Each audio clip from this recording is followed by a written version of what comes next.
I reckon I do pretty good minimising wastage at home, especially when it comes to the kitchen. I've got some tips and hacks, making sure I make the most of my fresh fruit and veggies. But I definitely know I could be doing more, and I definitely could be doing a whole lot better. That's why I'm rapt to be spending a bit of time in the kitchen with you, Lottie Dalziel, because you are a sustainability expert and, in my words, composting queen. So I'm really keen to get our hands dirty today. But to start us off, in its simplest terms, what is composting? Pretty much what composting is putting all of your food and veggie scraps and all of your grass clippings and garden matter into a compost bin. That's it. That's it. It's as simple as that, and it is such an amazing way to reduce your household waste because about 40% of your household bin is made up with things that could go into your compost bin. So this one move could just pretty much cut your household waste almost in half. When I was a kid, composting to me was this giant upside-down green bin in the garden full of worms.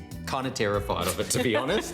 But you're telling me this is a compost bin? So we do still have those compost bins in the backyard. You're not that old. Terrifying. But this is what we do to keep all of our food scraps in our kitchen before going to that bin outside. Okay, that takes me to the point. Is this a safe and hygienic way to do it? Because I don't want the kitchen to stink and I don't want mould. Exactly. So what we used to do is, I don't know, my parents used to have this really old Tupperware container. It was like an ice cream container.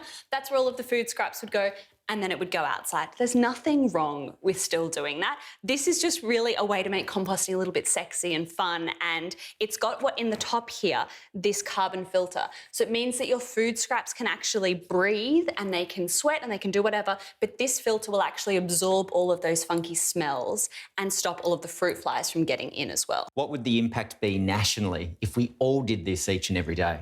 So by just starting to compost, you're cutting your household waste almost in half.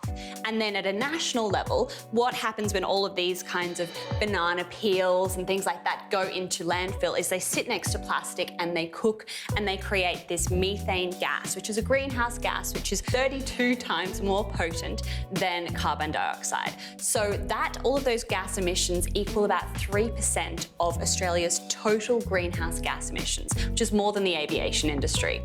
This is huge. This is really huge. More people should know this information, and I feel like there's going to be people watching this now going, hang on, this doesn't cost me anything. I can do it each and every day. Let's start with real basics. What can go in? So pretty much we want to keep our compost bin vegetarian. So no meat, dairy, fish, anything like that, because that's when you're going to get those funky smells and odours and probably critters. So let's make it veggie by popping in things like your banana peels. If you're using carrots, you could put the carrot tops in or the peels of the carrots as well. And then it's also a big myth that citrus and onion cannot go into your compost bin. Or I'm here to say that they can definitely go into your compost bin. We just need to be careful we're not kind of throwing in, I don't know, all of the limes from our margarita that we made on the weekend. So just add in a little bit at a time, really. But we need to also think about with composting is we want to get a balance. So it's kind of like making a cake. If you added in too much of these kind of food scraps and organic matter and not enough of your dries, then you're going to get really like a muddy, gross, sloppy mess. Okay. Which we don't want. We don't want that. That turns me off a little bit. Okay. So then what we need to do is we need to add some browns or some dry matter. So that's things like paper. We can have that at home. You could also add in some of the kind of dry leaves from around the garden. But things that you might already have in your household, loo rolls. Yep. Simple as that. If you've got toilet paper that comes in a wrapper, pop the wrapper in there as well. During the pandemic, people should have mountains of these at home to use. Exactly, they definitely do. And then we can also pop in some hair as well. That can go in there. I've probably got more than you, but still, you could put that in there. And then also, I've just got some newspaper and just some naked cardboard. I make a lot of coffee at home, so is coffee grounds something I could put in there? Yep, throw them straight into your compost bin as well. You could throw in tea leaves. Just check with your tea bags. Some of them are compostable, some of them aren't. Okay, so I feel like we've covered off the kitchen really well. In my house, with the amount of cooking I do, this is going to fill up in a day. We've got this full. What next? Let's go out to the compost bin. Let's do it.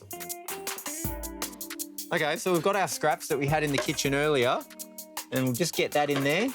Look at that, you're composting. Do I get an award now?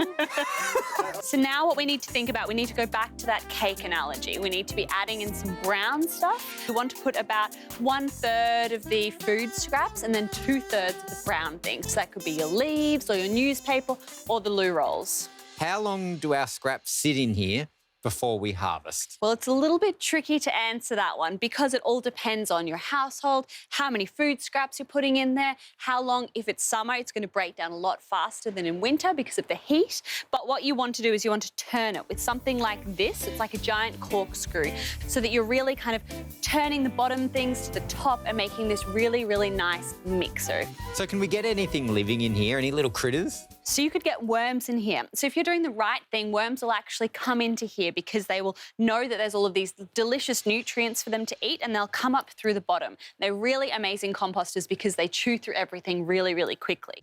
I feel like this is something anybody can do, really achievable and affordable. This wouldn't set you back much. No, I think this one was about $60 and you could get it from your local hardware.